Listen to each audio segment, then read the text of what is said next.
Shalom, selamat pagi Bapak Ibu Saudara yang dikasih dalam Tuhan. Kita jumpa kembali dalam doa pagi GKO Cibitung pagi hari ini. Saudara-saudara, saya boleh menyapa semua yang sudah menuliskan namanya di live chat maupun yang tidak menuliskan. Saya tetap menyapa, selamat pagi dan shalom buat semua.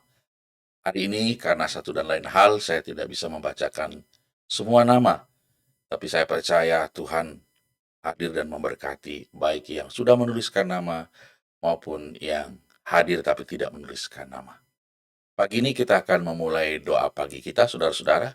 Mari saya mengajak kita semua untuk bersaat teduh sejenak.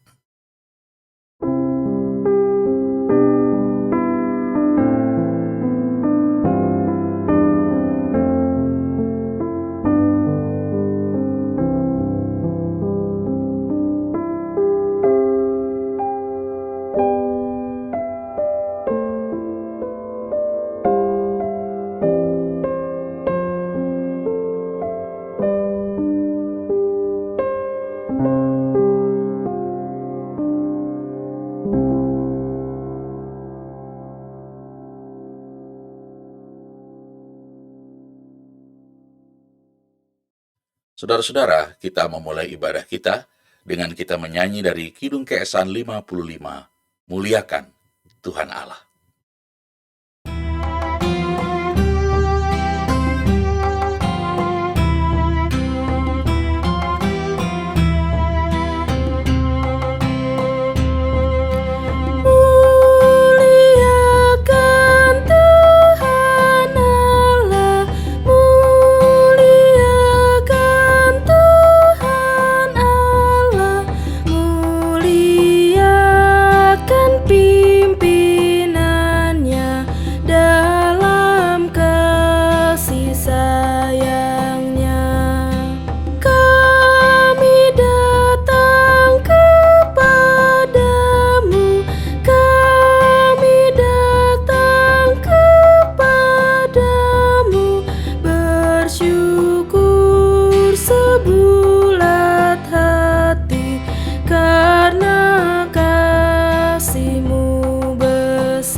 Mari kita berdoa.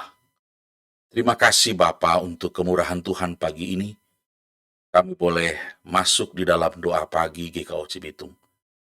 Dan biarlah Tuhan, ibadah saat ini tidak berlangsung dengan kekuatan manusia, tapi hadir dalam kekuatan Allah Bapa. Karena itu ibadah ini jadi hanya di dalam nama Bapa, Anak, dan Roh Kudus. Amin. Kita akan mendengar firman Tuhan pagi hari ini. Saya mengajak kita semua dari Kidung Keesan 58, kita menyanyi lagu Kendati Hidupku Tentram.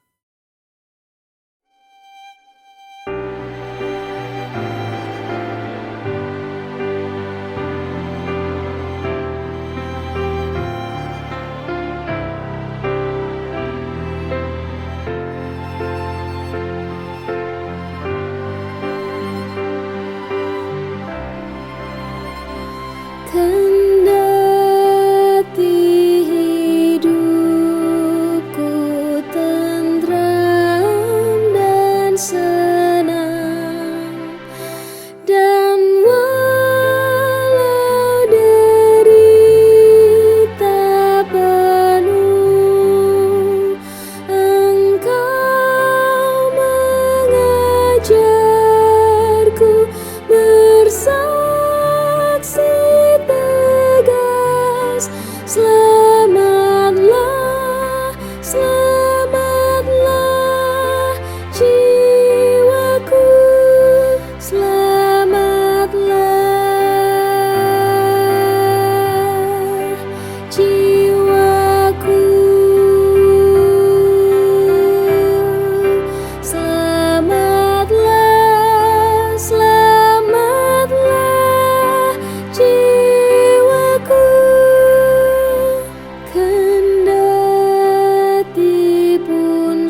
Saudara-saudara, sebelum kita mendengar firman Tuhan, mari kita berdoa.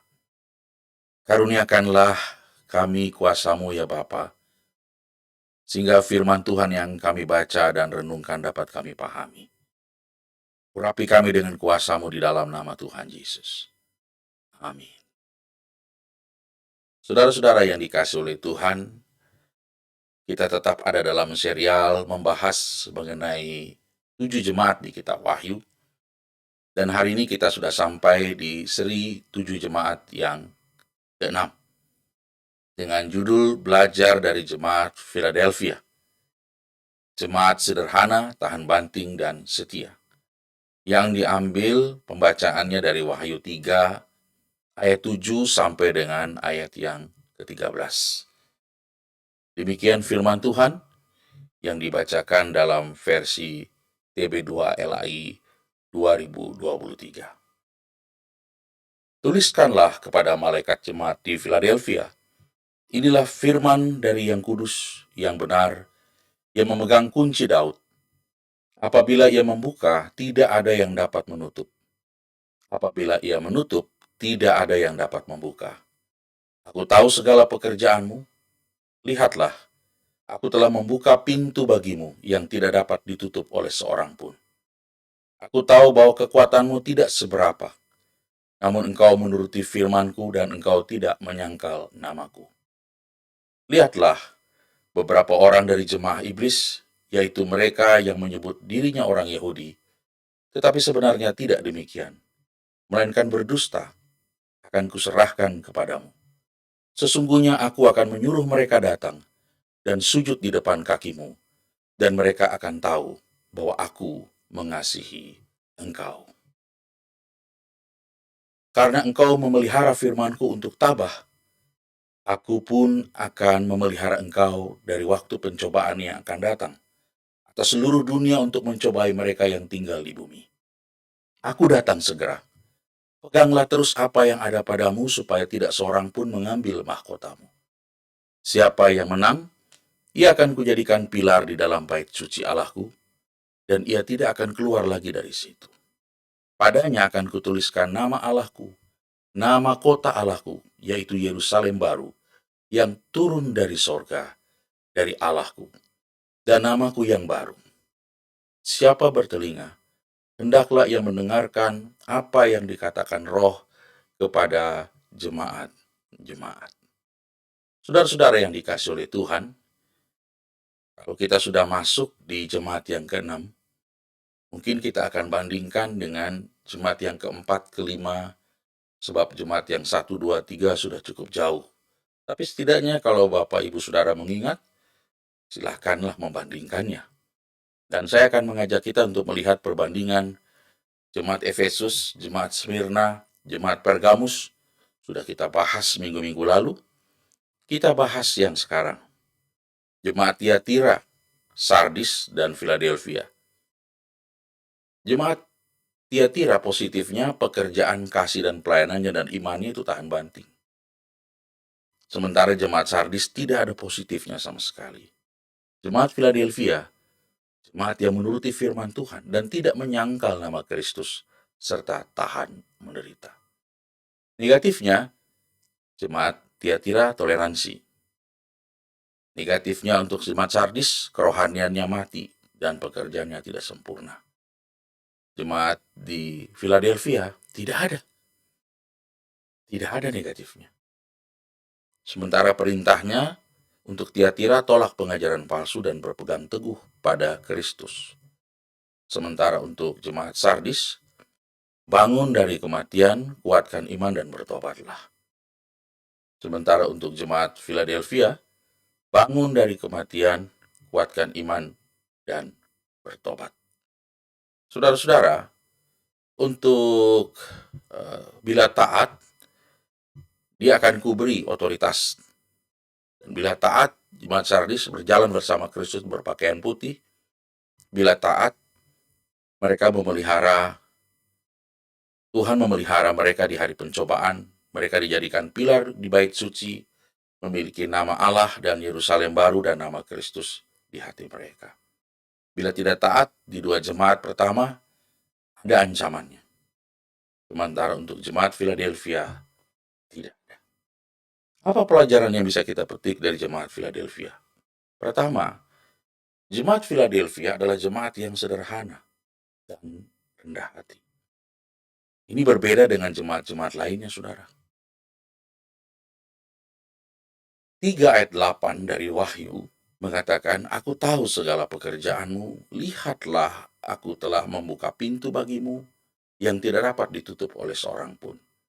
Aku tahu bahwa kekuatanmu tidak seberapa, namun engkau menuruti firmanku dan engkau tidak menyangkal namaku."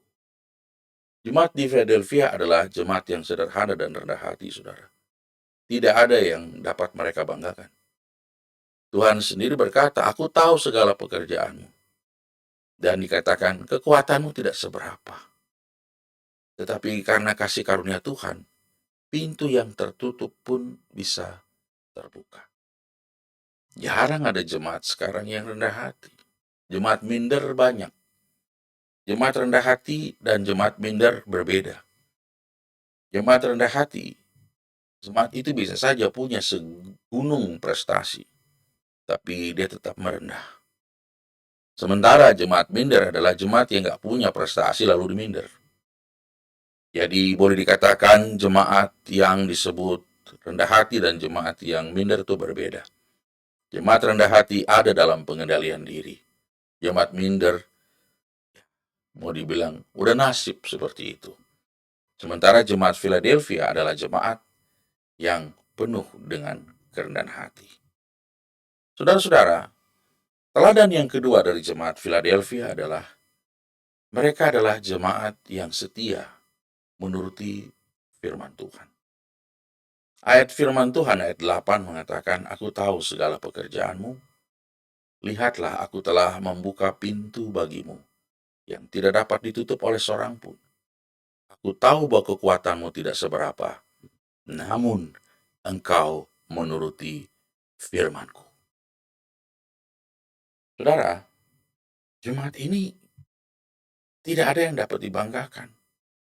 Bahkan juga dikatakan kekuatannya tidak seberapa.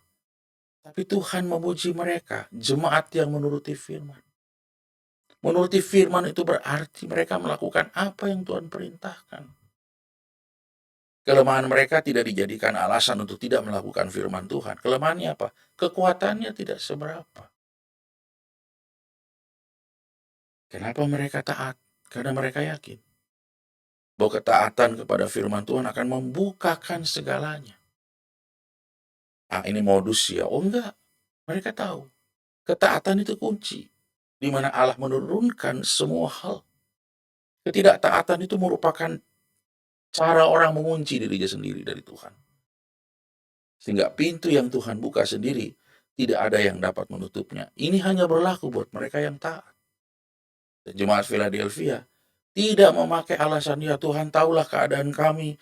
Kalau kami taat, tolonglah Tuhan mengerti. Di sini Tuhan mendidik jemaat ini untuk tidak excuse.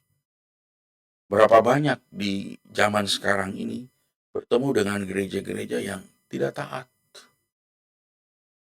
Kita lebih suka disebut dengan jemaat yang terkenal, jemaat yang hebat, jemaat yang maju, jemaat yang kaya, dibanding dengan istilah jemaat yang taat. Saudara, Tuhan tidak memanggil kita untuk menjadi gereja yang terkenal, menjadi gereja yang kaya. Tuhan memanggil kita untuk menjadi gereja yang taat. Jadi jangan geser isu utamanya. Jemaat Philadelphia dipuji oleh Tuhan, bukan karena kaya. Bukan karena isinya orang-orang pintar. Bukan karena isinya orang-orang yang jago rapat. Yang isinya bukan orang-orang yang banyak uangnya. Atau yang luas pengaruhnya. Tidak. Karena mereka menuruti firman-Ku. Jangan sampai kita bawa gereja Tuhan yang ada sekarang ini kepada sebuah ukuran yang bukan Tuhan punya ukuran. Kalau sampai itu terjadi, maka kita semua mesti bertobat. Kita tidak menjalankan, sekalipun kelihatan kita melayani, kita menyiapkan, kita berdoa, tapi arah yang kita jalankan ini bukan seperti yang Tuhan inginkan. Mari saya ajak kita saudara belajar dari jemaat ini. Jemaat ini sekalipun penuh dengan kekurangan kelemahan, tapi mereka adalah jemaat yang taat. Teladan selanjutnya saudara dari jemaat Philadelphia adalah jemaat ini tidak menyangkal nama Yesus. Berarti jemaat ini tahan banting ya, nggak mudah malu, nggak mudah merasa takut ya. Di situ dikatakan, kekuatanmu tidak seberapa, namun engkau menuruti firmanku dan engkau tidak menyangkal namaku. Di samping taat firman, mereka juga tidak menyangkal nama. Tidak menyangkal Yesus Kristus berarti mereka memiliki iman yang kuat, iman yang teguh. Meskipun kesusahan, penderitaan, bahkan penganiayaan itu ada di hadapan mereka. Kelemahan mereka tidak dijadikan alasan untuk menyangkal nama Yesus. Ada yang bilang, ya terpaksa saya menyangkal, habis bagaimana? Saya percaya ini jemaat Philadelphia ini bukan jemaat yang cengeng. Jemaat yang gagah kuat, tangguh. Ya. Meskipun di dalam mereka juga ada penyesat-penyesat, penyelusup-penyelusup yang disebut dengan jemaah iblis. Namun mereka tetap tidak menyangkal nama Yesus. Mereka tidak menyalahkan keadaan. Mereka menyiapkan diri. Mereka nggak bermain jadi korban atau playing victim. Mereka menjadi anak-anak Tuhan yang menggunakan kekuatan Tuhan melawan semua aniaya dan penyesatan. Dan mereka tetap percaya Yesus Kristus adalah Tuhan. Ya, kalau ada gereja murtad sih nggak pernah ada. Tapi ada banyak jemaat-jemaat kita yang murtad. Jemaat-jemaat yang mana? Ya, bukan hanya GKO Cibitung, maksudnya gereja secara lengkap. Dengan mudahnya, dengan berbagai macam alasan mereka bisa meninggalkan Yesus. Harusnya orang-orang ini berkaca kepada jemaat Philadelphia. Jemaat Philadelphia tidak ada enak-enaknya apapun dalam situasi mereka. Tapi mereka belajar satu hal. Tidak menyangkal nama Yesus. Teladan yang keempat dari jemaat Philadelphia adalah jemaat ini tabah dan gigih. Berjuang menghadapi penyesatan dan aniaya. Oh, ini kuncinya. Kenapa mereka bisa tidak menyangkal Yesus? Ya, maaf. Kenapa mereka tidak menyangkal Yesus? Karena mereka punya salah satu karakter, yaitu jemaat yang tabah, jemaat yang gigih. Ayat 9 mengatakan, lihatlah, beberapa orang dari jemaah iblis, yaitu mereka yang menyebut dirinya orang Yahudi, tetapi sebenarnya tidak demikian melainkan berdusta, akan kuserahkan kepadamu. Sesungguhnya aku akan menyuruh mereka datang dan sujud di depan kakimu, dan mereka akan tahu bahwa aku mengasihi engkau. Saudara perhatikan ya, ada jemaat iblis tadi sudah disebut beberapa kali. Ini sebenarnya bicara mengenai orang-orang Yahudi yang menyusup ke tengah-tengah jemaat Kristen yang sedang mengajarkan penyesatan mereka. Jadi mereka masuk untuk mengajarkan penyesatan, dan mereka juga membuat komunitas Kristen di Philadelphia terancam. Karena apa? Mereka fitnah sana sini, fitnah sana sini. Ketika Romawi datang, ya mereka memisahkan diri. Tapi ketika Romawi tidak datang, mereka berbau dengan orang Kristen. Jadi orang-orang penduduk di sana mengatakan, ih, orang-orang Kristen sekarang kok ajarannya aneh-aneh. Nah, disinilah jemaat iblis ini adalah orang-orang yang datang ke tengah-tengah jemaat untuk mengacau balau. Tapi ada jemaat-jemaat yang cukup tekun. Melihat jemaat-jemaat mereka digorogoti, mereka tidak membuang diri atau melarikan diri atau putus asa. Mereka berjuang terus. Tidak menyangkal nama Yesus. Padahal yang mulai menyangkal dari jemaat itu mulai banyak. Karena pengaruh virus pengajaran jemaah iblis ini. Tuhan sendiri juga mengatakan tidak mungkin tidak ada penyesatan. Tapi celakalah bagi mereka yang mengadakannya. Menjelang akhir zaman penyesatan banyak. Bahkan penyesatan itu mirip banget dengan pekerjaan Tuhan. Sehingga ada banyak orang tidak tahu bahwa itu bukan pekerjaan Tuhan. Itu sudah penyesatan. Tapi belakangan ini ada semboyan jangan menghakimi ya akibatnya. Orang yang menyesatkan pun tidak dianggap sebagai penyesatan. Maka di mereka bebas bergerak menebar semua pengajaran-pengajaran yang bertentangan dengan kitab suci. Harusnya kita meniru jemaat Philadelphia. Jemaat yang tekun, tegas, sehingga penyesatan tidak berkembang di zaman itu, di jemaat itu. Saudara-saudara, teladan yang terakhir dari jemaat Philadelphia adalah mereka tabah menantikan kedatangan Kristus. Yang hebat dari ini adalah mereka mengarahkan perhatian mereka. Karena engkau memelihara firman-Ku untuk tabah, Aku pun akan memelihara engkau dari waktu pencobaan yang akan datang atas seluruh dunia untuk mencobai mereka yang tinggal di dalammu. Ini menunjukkan bahwa mereka bukan hanya taat menuruti firman, tapi mereka juga tekun menantikan Tuhan dengan sabar. Kalau ada orang setia, saudara, orang setia itu bukan orang yang cuma tahan banting. Dia menantikan sesuatu, makanya dia setia. Nah, inilah yang disebut dengan menantikan kemuliaan Tuhan. Inilah kualitas rohani yang ditunjukkan oleh jemaat Philadelphia. Meskipun kekuatan mereka tidak seberapa dan kondisi sosial mereka juga tidak baik, seperti jemaat Laodikia misalnya. Tapi kualitas rohani yang mereka miliki sangat membuat Tuhan memuji dan membuka pintu anugerah, serta memberikan kesempatan mereka untuk memberitakan Injil. Karena itu, mari kita jadi jemaat yang tabah. Tabah untuk tetap setia pada Tuhan. Tabah dalam menantikan kedatangan Kristus. Tabah untuk mempertahankan iman. Sekalipun penyesatan-penyesatan itu makin kuat. Bahkan makin jadi. Tapi kita akan jumpa setelah belajar firman Tuhan ini. Kita bertemu dengan orang-orang yang tahan banting dalam segala perkara. Biarlah saudara hari ini dengan belajar dari jemaat Philadelphia di serial gereja-gereja di kitab Wahyu, gereja perdana yang ke-6, kita semua menjadi gereja-gereja yang terus belajar kuat. Gereja-gereja yang tidak memakai berbagai macam dalih dan alasan. Tapi gereja yang terus bertumbuh dan semakin kuat dan semakin setia di hadapan Tuhan. Tuhan memberkati kita semua. Amin. Saudara-saudara, sebelum kita masuk dalam doa syafaat, mari kita menyanyi dari Kidung Kesan 649, Tenang dan Sabarlah.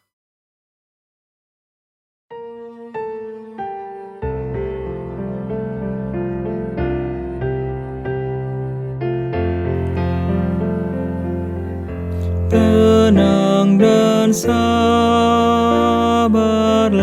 wahai jiwaku,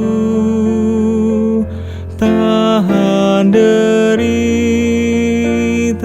jangan mengeluh. Serahkan sajalah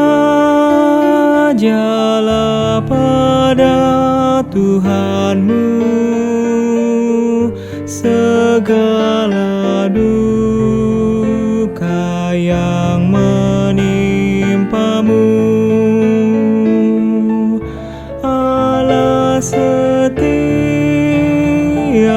tak mengecewakan, yang dinaungannya ingin berteduh.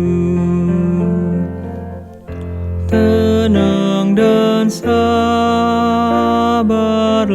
wahai jiwaku, biarkan Tuhan yang memimpinmu, sebab di tangan Allah masa lampau dikendalikan masa depanmu. Gelombang dahsyat akan menerpamu,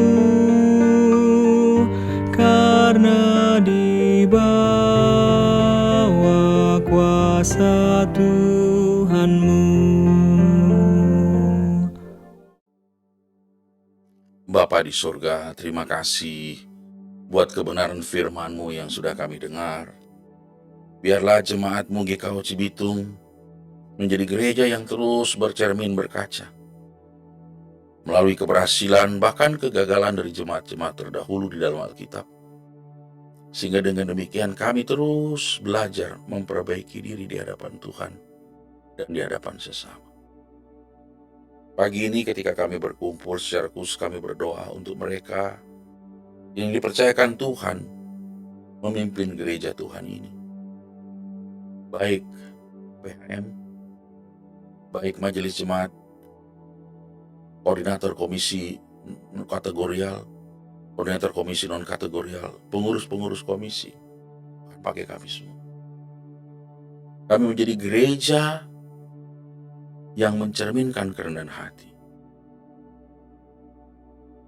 Kami mengedepankan ketundukan dan karakter Kristus di sana. Kami tidak berkejaran memamerkan kehebatan kami, tapi menunjukkan kehebatan Kristus melalui pekerjaan-pekerjaan yang kami kerjakan. Tanamkan kerendahan hati dan kesehatian di antara kami, Bapa. Kristus sungguh dimuliakan. Di kesempatan ini kami berdoa buat mereka yang sakit, Ibu Elizabeth Maak, Ibu Maria Syabandar, Ibu Tabarat Boruhu Tagalung, Ibu Erliana Barus, Ibu Aseng Panjaitan, Ibu Delvi Tambunan, Bapak Sutanto Tatang, Ibu Teli Syahaya, Bapak Parlin Sihotang, Bapak Melki Monas, Ibu Deborah Monas, Ibu Tahjulu, Ibu Hadrat Wati dalam pemulihan, Bapak Saritri Cahyono, Bapak Rafli Tamburian, pemulihan untuk Bapak Krisman Panggabean, Bapak Mangapul Manurung, Ibu Arita Aritonang, Bapak Budi Damanik, Bapak Milen Marbun, Ibu Ani Uhur dalam pemulihan, Bapak Penatua Eji Siadari, dan Ibu Rotua Boru Silitonga. Kasih dan kuasa Tuhan mengalir dalam hidup anak-anak. Jika mereka mendengar bahwa mereka didoakan, iman mereka pun kuat. Mereka tidak berjuang sendiri. Mereka punya Tuhan, mereka punya keluarga, mereka punya saudara-saudara seiman. Kami juga berdoa buat mereka yang karena tugas berada jauh dari tengah-tengah keluarga mereka. Tuhan memberkati Bapak Belman Sitinjak, Bapak Alvar Cilitonga, Bapak Eko Lumban Tobing, Bapak Jeffrey Besi, Bapak Filemon Benu, Saudara David Manurung, Bapak Toner Oposunggu, Saudara Leo Butar-Butar, Penatua Frans Stefbana, dan Ibu Maya Siadari. Tuhan memberkati mereka semua. Tuhan buat mereka berhasil dalam segala perkara. Tuhan ditinggikan, diagungkan melalui kehidupan dan pekerjaan mereka. Kami berdoa buat anak-anak kami yang akan diteguhkan CD-nya dan saat ini sedang berada di kaki Gunung Salak mengikuti retreat. Tuhan kiranya memberkati mereka. Semua proses sampai pada peneguhan CD diberkati Tuhan. Tuhan menjamah Bunga Olivia Sinaga, Yosefa Pakpahan, Rio Marcelino Manurung, Yuliwati, Stefani Natania Simanjuntak, Chelsea Keisha Risakota, Elika Manuela Damanik, Sela Kristela, Christian Soni Putra Bakara, Orius Pratama Sitorus, Michelle Gabriela Sinai, Bernadetta Ristiana Stiti, Osiana Hasibuan, Teresa Priscilla, Tabita Putri Ayu, Amelia Yudika Veronica Marbun, Regina Kelasina Nobatonis, Cilda Octavia Pakpahan, Reginaldo Sinambela, Grivens Nehemia Luntungan, Desi Febriani Sitompul, dan Enrico Tambun. Tuhan memberkati mereka, menyiapkan mereka, memampukan mereka. Kami juga berdoa untuk Ibu Dewes Pakpahan, Ibu Adeline Laya, Ibu Marlin Sinurat, Ibu Lisda Sinaga, Saudara Daniel Sirait, Saudari Nelly Manurung, Saudari Royana, dan Ibu Rista Tampu Bolon. Berkat, kuasa, dan penyertaan Tuhan mengalir melalui kecakapan anak-anak-Mu dalam bidang kesehatan. Mampukan mereka, Bapa, mengerjakan segala hal. Bapa, kami berdoa, menyerahkan seluruh perjuangan anak-anak kami yang ada dalam dunia pendidikan, masuk dalam ujian tengah semester maupun ujian sekolah.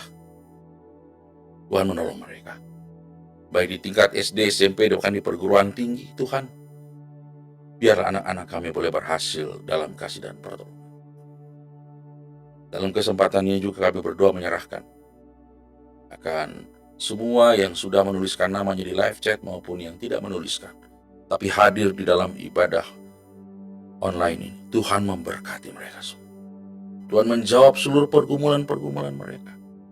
Tuhan membukakan jalan buat mereka. Terima kasih Bapa. Inilah doa kami di dalam nama Tuhan Yesus yang sudah mengajar kami berdoa. Bapa kami yang di surga, dikuduskanlah namamu, datanglah kerajaanmu, jadilah kehendak-Mu di bumi seperti di surga. Berikanlah kami pada hari ini makanan kami yang secukupnya, dan ampunilah kami akan kesalahan kami, seperti kami juga mengampuni orang yang bersalah kepada kami. Dan janganlah membawa kami ke dalam pencobaan, tetapi lepaskanlah kami dari yang jahat. Karena Engkaulah yang mempunyai kerajaan, dan kuasa, dan kemuliaan, sampai selama-lamanya. Kini arahkan hati dan pikiran Bapak Ibu Saudara, terimalah berkat Tuhan. Anugerah Tuhan Yesus Kristus, kasih Allah Bapa, dan persekutuan dengan Roh Kudus tinggal menyertai Bapak Ibu Saudara sekalian, dari saat ini sampai selama-lamanya. Bapa, terima kasih.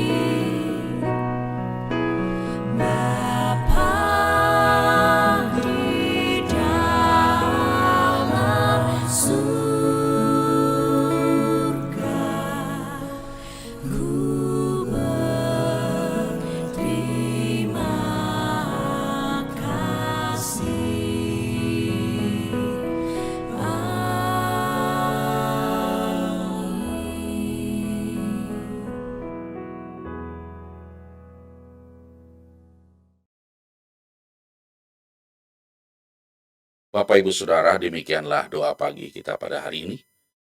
Sampai jumpa di minggu yang akan datang. Tetap sehat, tetap semangat. Dalam segala perkara bergantung pada Tuhan. Dan terus belajar rendah hati. Shalom.